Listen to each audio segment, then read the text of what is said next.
Hey everyone, and welcome back to another episode of the Weekly Coder. I'm Chris, and this week we are going to first let's look at what we've done so far. So what have we done so far? Let's press play and find out. Okay, so we have our okay, that's right. Yeah, we did the we went to CFDebug version 1.1, which is pretty cool.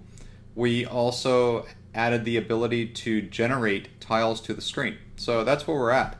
And last week, we said that this week we are going to do the movement for the tiles. So I want to talk about the movement of the tiles really quick. And in order to do that, I'm going to press play again. And okay, so let's look at these two tiles for instance. The way that 2048 works is that if you want to move these tiles, you can, okay, so for instance on like an iPhone or an Android, when you install the app, of course there is no keyboard, so you're either swiping left, swiping right, swiping up, swiping down. And when this motion happens, okay, what happens is all the tiles that are on the board are going to go into the direction that you're swiping. So in this case, if we were to press the left arrow, we would want all these tiles to end up on the left side of the screen, or as far left as they can go. Same thing if we press down, we want these two, we would expect these two to end up right here. If we press left, we would expect this one to stay and this one to end up here. If we pressed right, we would expect this one to be here and this one to go all the way over here. Alright, so those are the four movements that we can do. In order for us to have that, like that standing still, or not standing still, in order to have these limitations, right? We have to know about the limitations. So when we move these tiles, so let's say we press left, and then we say, okay, well this 2 is going to go here, and this 2 should stay here. Well, what's going to keep this 2 here? There has to be some kind of check in place that says, hey, you know, are you inside the grid with the move that you're trying to attempt? If not, then no, we don't want you to move, we want you to stay right here. And this may sound very familiar with the same, this is using basically the same concept that we did in Tetris. So if you guys watch the Tetris tutorial, you should have somewhat of an idea of what we're going to do here. So we just need to check, and this is where it differs with Tetris, is, you know, with Tetris we checked left, we checked right, we checked the bottom. But with this, we also have to check the top. All right, so it's a little different, but we're going to get it done. So without further ado, let's go in and actually do some coding, right? So let's stop this and go into our scripts folder and open up the game script. And we're just waiting for that to launch.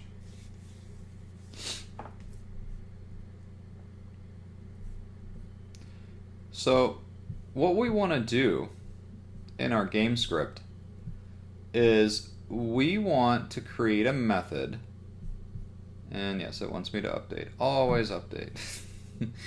We want to create a method that checks to see if we're in the grid and then returns true or false based on whether we are in the grid or not. So instead of starting the method off with void, we are going to start it off with bool, because the data type that we want to return is going to be either true or false. So we're going to have a return type of bool, and we're going to call this check is inside grid. And we are not, oops, we are going to pass in parameters. We're going to pass in a vector2, and we're going to call this position. So the vector2 type that we're going to pass in is going to be the position of the tile where it's wanting to go, right? So if we know that, we can check if position.x is greater than or equal to 0, all right? So that means that if the position, the x position, all right, the x property of our vector2, if that is equal to greater than or equal to 0, that means that we're still inside the grid, okay? Because the far left side of the grid is 0. And we say, and the position dot x is less than or equal to the grid width minus 1, meaning that we want to make sure that we are less than or equal to the width of the grid minus 1. Okay? And position.y is greater than or equal to 0, meaning that we are not going below the grid. And finally, position.y is less than or equal to the grid height minus 1. Okay? So if any of these conditions, or if all of these conditions are true, then we can safely return true. Otherwise, if we're not inside this if statement returning true, we are going to return false. And I forgot to add the return keyword here. All right. So if all of these conditions are true, right? If this is greater than or equal to 0, if this is less than or equal to the width of the grid minus 1, if this is greater than or equal to 0, and if this is less than or equal to the height of the grid minus 1, then we return true because we know that our tile is still in the grid. If even one of these returns false, then we want to return false because our tile is not in the grid. Okay? So now that we've got a way to check for limitations, we can actually talk about creating our method that is going to move our tile. So in order to do that, we are going to let's create that under the check user input method. So this is going to return also a bool, and I'll get to that in a minute. I'm going to call this move tile, and transform tile is one of the parameters, and vector2 direction is another. Okay. So when we call this method to move our tile, we're going to tell it which tile we want to move, and we are going to tell it which direction we want that tile to move in. So we are going to get the starting position of our tile, and we're going to store that. So start position equals tile dot local position. All right. So basically all we're doing here is, just for reference, we are creating a vector2 variable that is going to store the local position of the tile as it is when we pass it in. And then we are going to create a while loop. And that while loop is simply going to continue running while we're returning true. So what's going to happen is we're going to say, well, if so the tile.transform.local position, we're going to say plus equals direction. So what we're doing here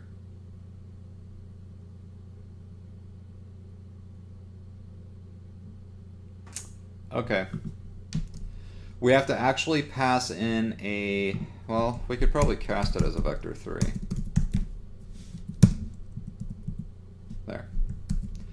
Okay, so because local position is a vector 3, it doesn't like it when we try to add just a vector 2. So when we cast as a vector 3, when we cast a vector 2 variable type as a vector 3, what will happen is it'll take our values that we have for x and y, but since we don't have a value for z, it's just going to leave that at 0, which is fine because we're not really dealing with anything in the z direction. Okay, so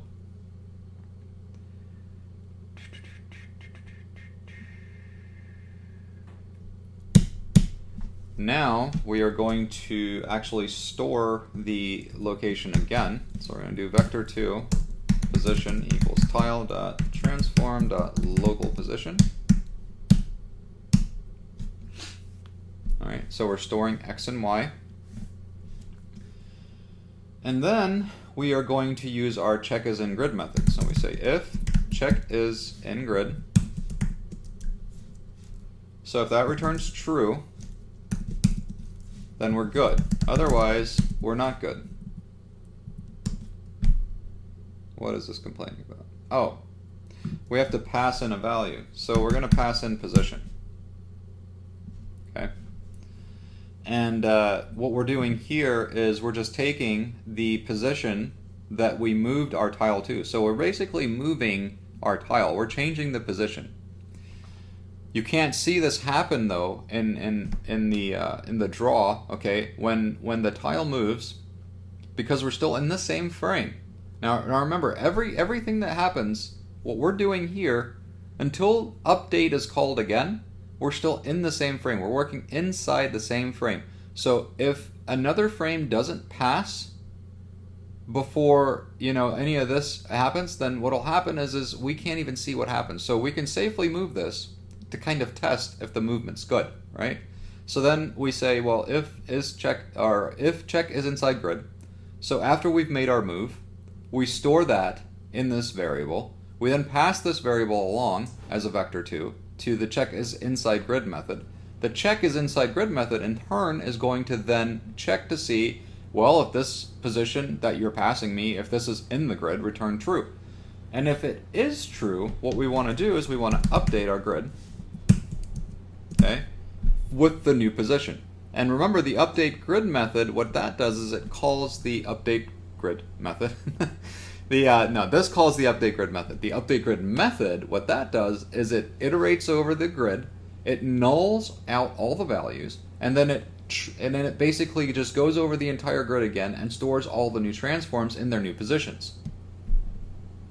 Now, if by chance we are not inside the grid, what we want to do is we want to invalidate our movements. So basically what we do is we do tile.transform dot local position,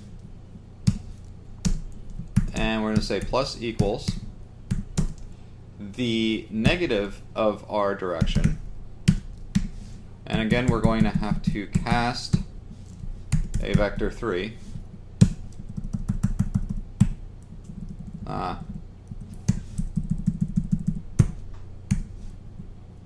Alright, so again, we're going to pass a vector3 to that, or cast a vector3 to our direction.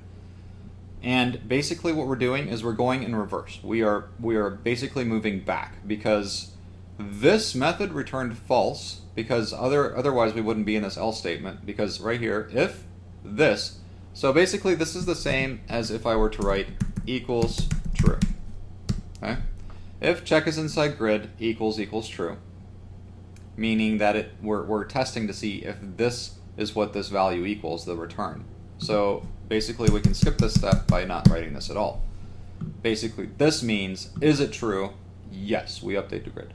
No, it's not true. We want to move back. Okay? Because if we don't move back, then our tile is going to stay where we moved it to, which is one position to the direction that we changed. And what will happen is the next frame will run and we'll see that the tile is in that position, even though it's not supposed to be. So then we check to see, let's see here, update the grid, move the direction, and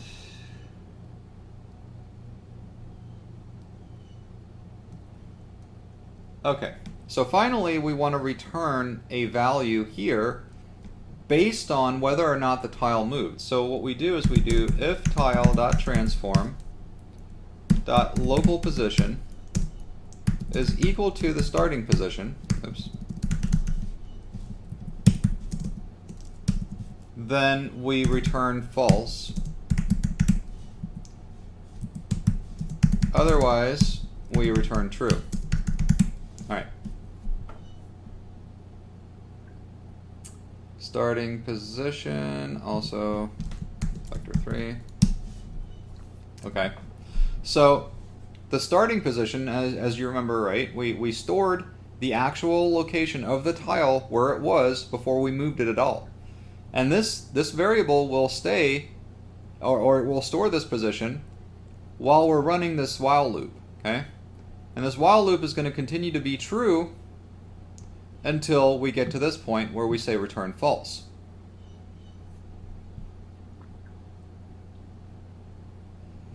Once we return false, the while loop will break.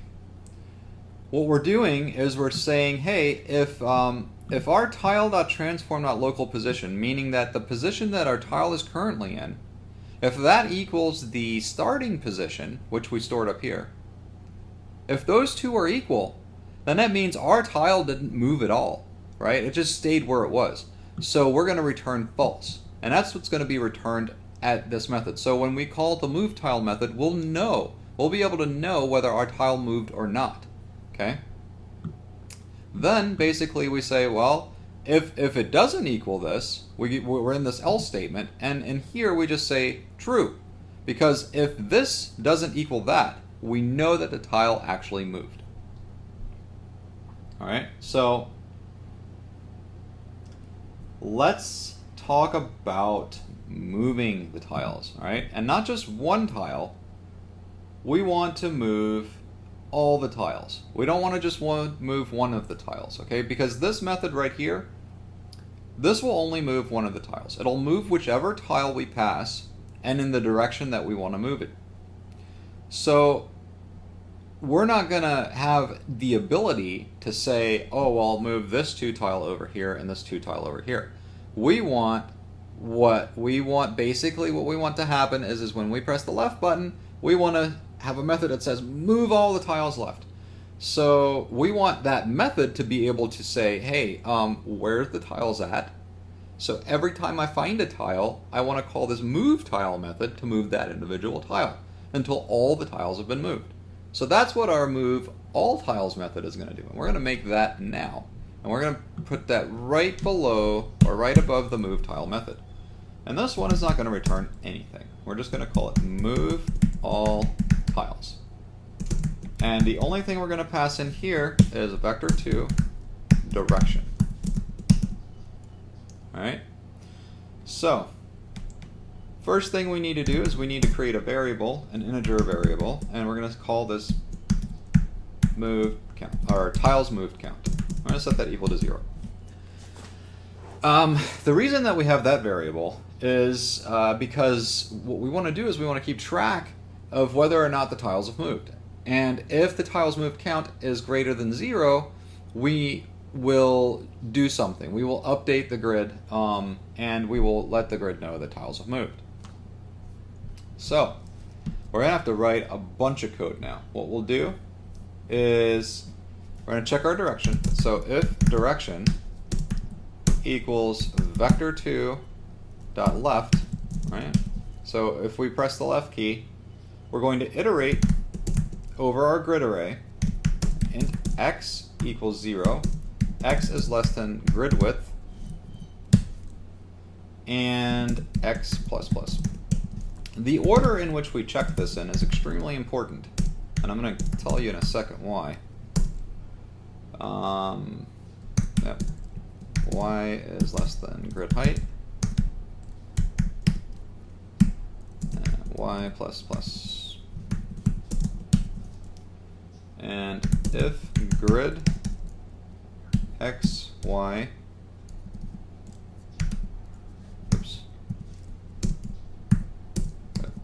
doesn't equal null, then if move tile grid x, y direction tiles moved count plus plus. Alright, so this is the first of 4 if statements for checking our directions. So remember how I said it was extremely important that we check these in the right order? And by that I meant when we use this for loop to iterate over the grid array, or the grid, basically based on the width and the height, is because when we move these tiles, we want to move them in a way that basically allows them to merge at some point. Because when you have a 2 and a 2, you want to merge into a 4, right? So if you're moving them to the left, you can't start checking from the right and move them to the left, because what will happen is what if there's a 2 here and a 2 here? So it's going to move the 2 all the way down here, or hey, let's do this, a 4, 2, 2, 4. It's going to move this 2 all the way down here. It's going to move that 2 down here. It's going to leave the 4 here. It's just not going to work right. So we want to move from left to right and from bottom to top. So first we start with x. We iterate over the x array, and then we check all the y's in that array, okay, or in that x position. So we start with what? X 0, and then y0, and then y1, and then y2, and then y3. It checks the first row, can we move? No. Second row, can we move? Third row, can we move? Can we move? All right. So once we get to 0, 0, right, it's going to check to see if there's anything in our grid array. Is there something at x, y?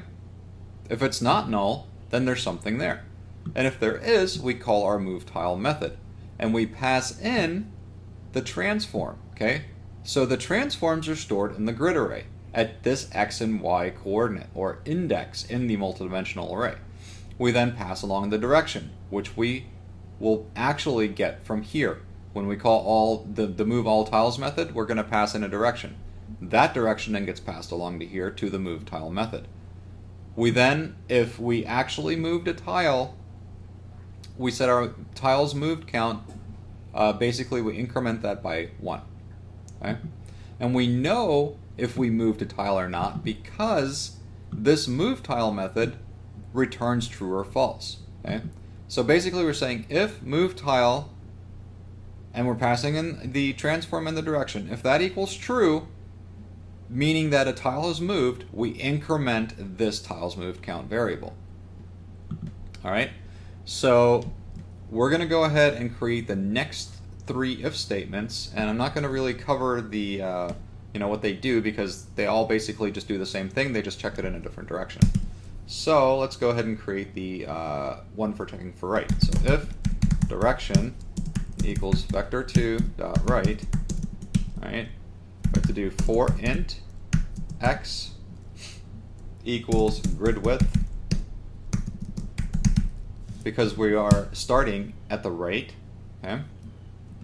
And x is greater than or equal to 0, and x plus plus, or sorry, x minus minus, because we are counting down. All right, so for int y equals 0, y is less than grid height, and y plus plus. And if grid xy doesn't equal null, if move tile grid xy direction, then tiles moved count plus plus. All right, so basically this is the same as the other one, except for we're starting on the right side of the grid because we're pressing right. So we're starting with x equals 3, and then we're decrementing x so that the next time x will be checked, it'll be x2, then x1, then x0. All right, so moving right along, I'm going to do if direction equals vector2 dot up or down. Let's do down. For int x equals 0, x is less than grid width, and x plus plus. For int y equals 0, y is less than grid height, y plus plus.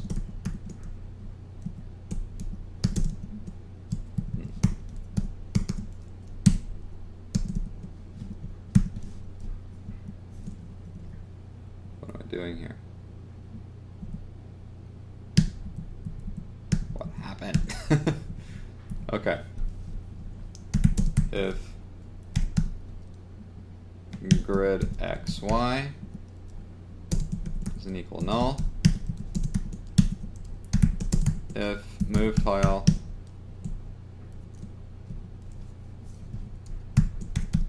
grid xy direction, oh man, that's bad. Direction tiles move count plus plus. And finally, if direction vector2 dot up for int x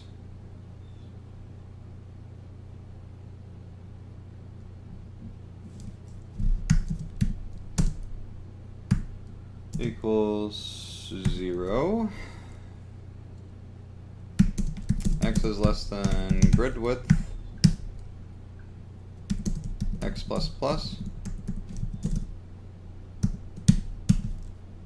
and for int y equals grid height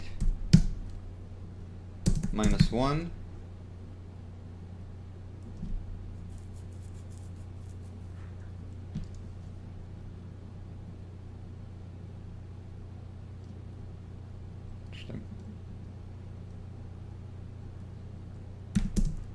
Y is greater than or equal to 0, y minus minus, and if grid xy doesn't equal null, if move tile grid xy direction, then tile is moved plus plus. Alright, and finally, here is what we are actually, oh shit. So here's what we're actually moving our tiles move count variable for. So this is tiles move count doesn't equal 0, generate new tile 1. So our tiles moved count, the reason that we keep track of that is because we have to generate a new tile after we make a move. But we only want to generate a new tile if tiles have actually moved. So we have to keep track of the tiles to see if they moved. And that's what our move tile method does. It actually returns true or false if our tile is moved. If we get a return of true, then we increment our tiles moved count by 1 to indicate that tiles have moved. And then all we have to do is we have to check to see if tiles moved count.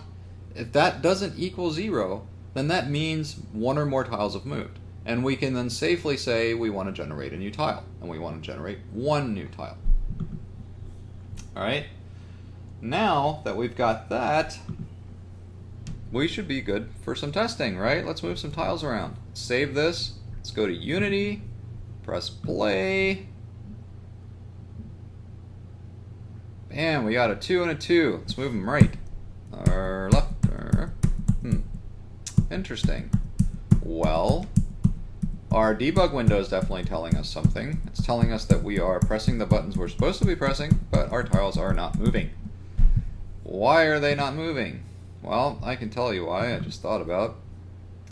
We did not actually add anything here. We have our check user input, and it is definitely doing what it's supposed to be doing as far as sending us debug messages, but we're not actually calling the move all tiles method, which is what we'll do now. So how about we do move all tiles, and the direction is going to be down, so vector2 dot down. Oops. And now we are going to call move all tiles with vector2 dot up, and here we're going to call move all tiles. Ah man, my keyboard is killing me. Move all tiles vector2 dot left, and finally move all tiles vector2 dot right. Okay, with that we should be able to make it work. So let's save it. Let's go back to Unity, press play. And you know what? Before we do that, let's get rid of this current time thing that we've got going on, because the fact that we have a game timer running and our debug window is also showing us the current time. So let's get rid of that. There. Okay, save it, go back to Unity, and press play. So, we've got a 2 and a 4. Press left. The 4 didn't move. And it looks like new tiles are being generated, but our tiles are actually not moving at all. What? Okay. So, why are the tiles not actually moving? Interesting. We're also getting index out of range messages. Alright. So, let's do this again. See, do we get this message right away? Nope. Nope. Nope. Nope. Nope. Nope. Nope. There's one. It's telling us index out of range. Okay. So we are in this for loop. We are calling move tile, and that runs while it's true. The tile that we're passing is the tile that's stored in the array. We're updating the grid if the position is valid.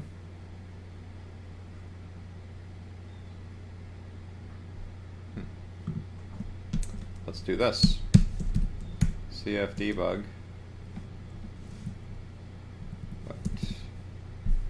What do we call it? Right, debug. So debug dot add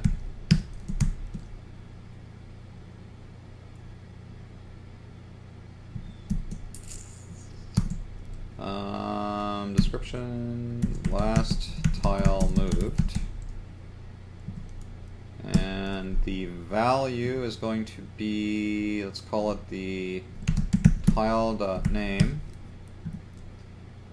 and the label for this is going to be tiles moved, and we'll just keep this the same. Alright, let's see what happens. Alright, so we move to the bottom. And this isn't called.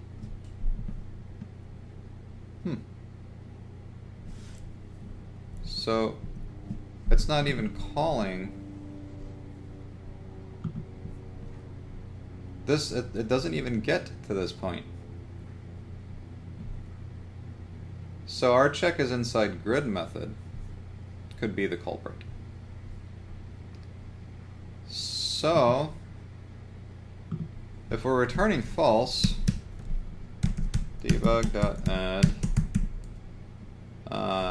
check is inside grid false,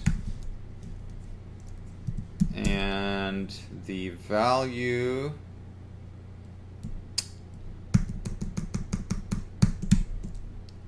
let's just make the value false. And the position, actually let's pass in the position. So this returns false, and we'll pass in the position as the value, and check this.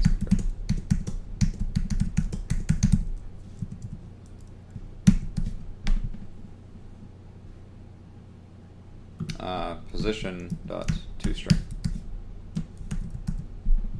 Okay, save that, go back to Unity, let's figure out what the hell's going on.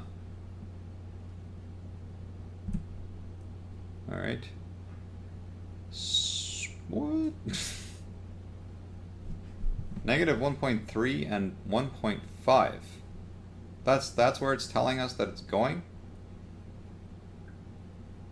That doesn't make any good sense whatsoever. Negative 1.3 and 1.5. How is that even a thing? So vector 2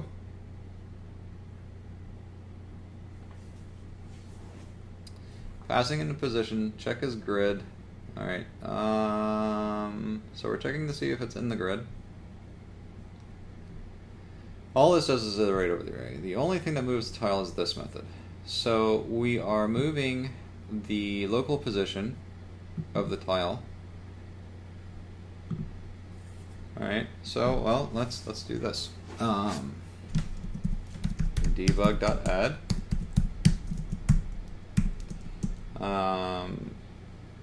Starting position.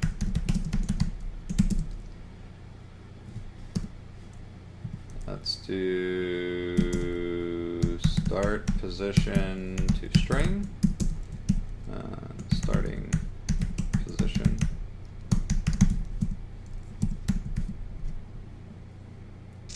Okay. And then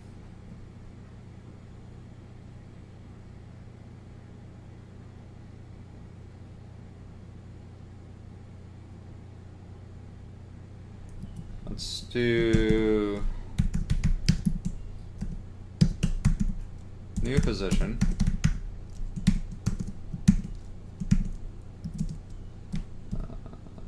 Position to string. New position. Okay. So let's try this again. Isn't this fun? Alright, so let's go to the right. That's weird. It just gave us an out of index right away. Let's go up. Alright, so our starting position is -3, or -1.3, minus 0. What the hell? And our new position is the same?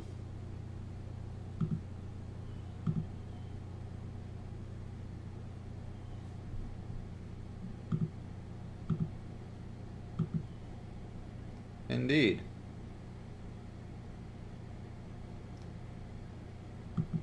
Now, we have a tile at 2, 0, meaning x2, 0, 1, 2, 0.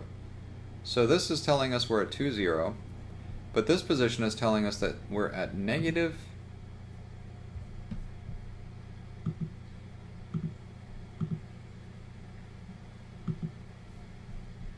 negative 1.536. Why? Why do you want to do this to me? If we put this at 0, it's going to be here. Which doesn't make any sense. Because when we...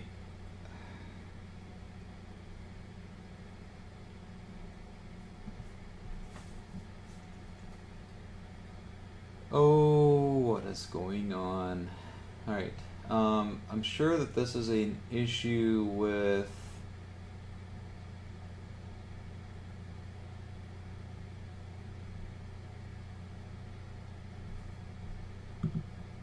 the grid's position.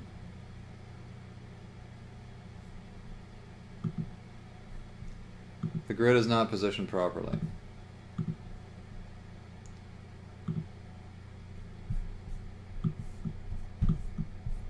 Let's do this.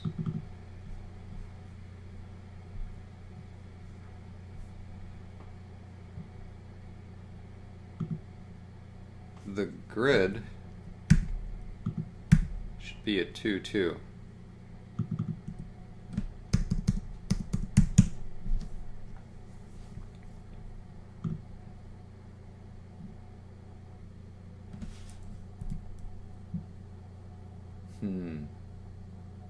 That's interesting.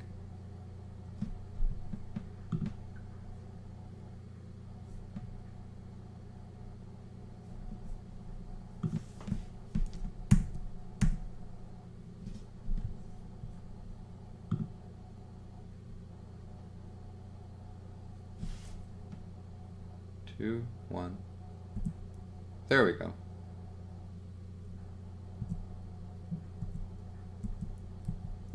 Alright, well, we have some movement now,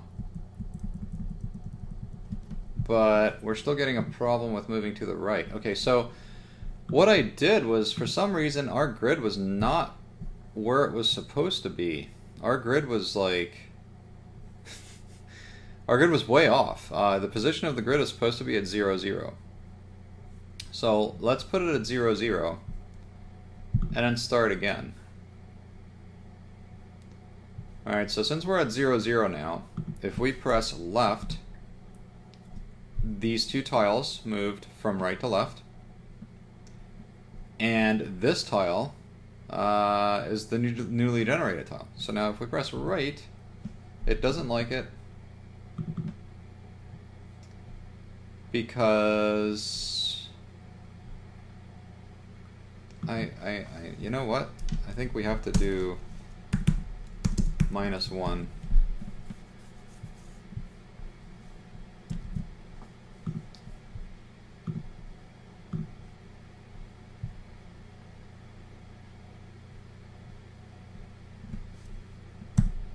Alright, now we can move to the right. So we've got 4 and a 2, which moved to the right. We got a new 2 that was generated right here. We're going to move to the left. Now we've got the 4, the 2, and the 2 all the way to the left, and we've got that 2 that was generated here. So now let's go to the left again. Oh no! R2 actually covered R4. They're in the same spot. See, the 4 still exists. It's underneath the 2. If we go to the 2 that's on top, I don't know which one that is. Let's disable one. Nope, that's not it. This one? Nope. This one? Nope. It's going to be the last one. That one. Alright, so our 4 is still there. It's just covered by the 2 because the 2, right now the tiles are only checking to see if they're in the grid. We also have to make sure that the tiles don't go on top of each other. So we have to also check to see if there's another tile in the way. So with that, we're going to create a new method. Probably the last method of this tutorial. So get ready for it. It's only going to it's going to be really quick. So it's going to be similar to check is inside grid. So I'll put this one at the bottom. And it's going to also return a bool because we want to know if it's true or false. We're going to call it check is at valid position. And it's going to take a vector 2, and we're going to call this position. And what we're going to do is we're going to check if grid int position.x int position.y equals null, and then we're going to return true, and I'm going to explain all this in just a second. And then outside of the if statement, we are just going to return false.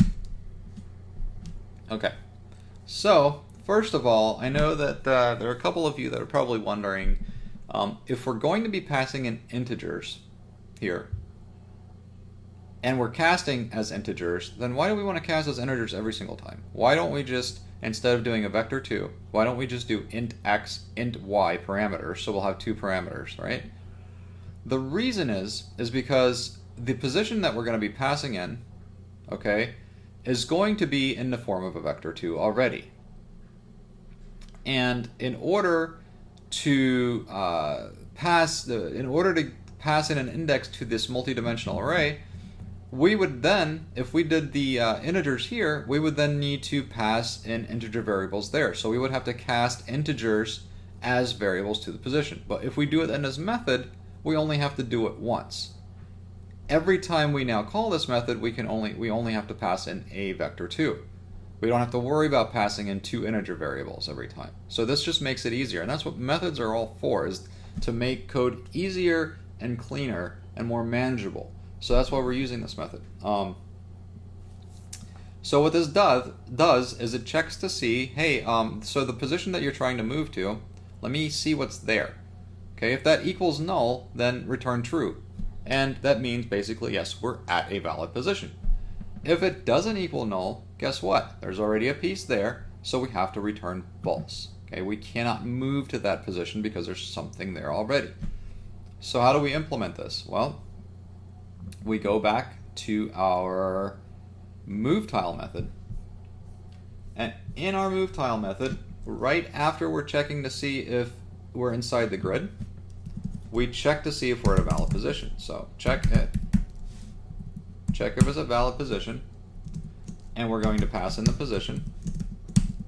Alright, so if we're at a valid position, then we're going to update our grid. Okay. And let's get rid of these debugs. We don't need them anymore.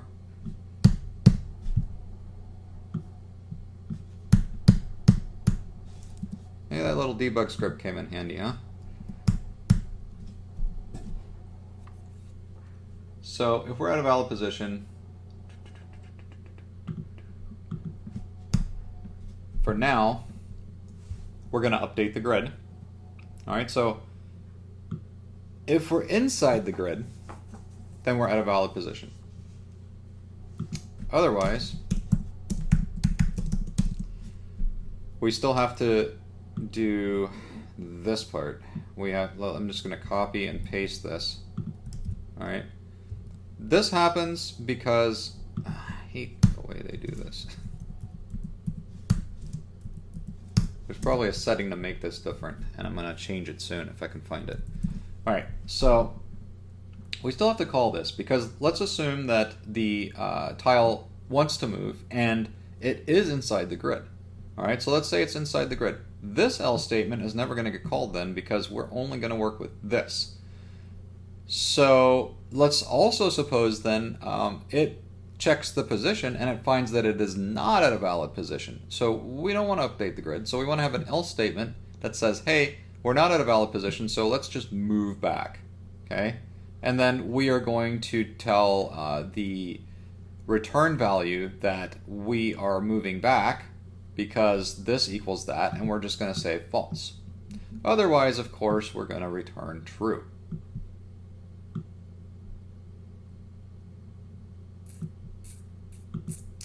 Okay, so right here, we're just going to update the grid because we're at a valid position. So now, if we save this, we can press play, and then we can do this. We can go left. All right. So now when I press left again, that 2 that's all the way on the right is it should appear right next to this 2. There we go. All right, now let's go down. This 2 should stay here. Actually, they all should go down. This 2 should go here. This 2 should go here. This one should go here, and this one should go here. There we go. This one should just go here. That one should go there. Now we have something else to look at. So if we move all of these to the right, we should have 2 3s, or 3 2s. We should have a 4, a 2, and a 2, and a 2. And, of course, a new tile. So then we can move that over there, and here, here, here, here, and here, and here, and here. Now we can't do anything else. We're done. So, I would say that yep. That'll be the end of this tutorial. I believe we did quite a bit. We now have the pieces, we can move them around, and I mean, there's really not much left to building this. The only thing that we have to worry about now is, how do we merge these pieces and make them new numbers, and so that we can actually play this game. And that's going to be in the next tutorial. Right? This tutorial is already way too long. Because we had to have that whole debug bit in there to figure out why the hell the pieces weren't moving and why everything was, just all messed up. Anyways, so I hope you guys enjoyed that. I try to leave the debug pieces in there if they're not too long and I don't have too much trouble trying to figure it out. But, at least you guys get to see some of the steps that I take to try and resolve the problem. So, with that said, if you guys liked the video, give it a thumbs up. If you like the channel, subscribe, click the bell for more awesome videos. I'm going to keep doing these weekly. I'm called the Weekly Coder. I know for a while there you guys probably thought, well, this dude is now the Yearly Coder because he hasn't posted in so long, but believe me, they will be coming weekly unless I just have like a brain cloud and I can't think of anything new to create. But I think I have several ideas for things. So again, subscribe, or thumbs up if you like the video, subscribe, click the bell, share it with your friends. I'll see you guys next time.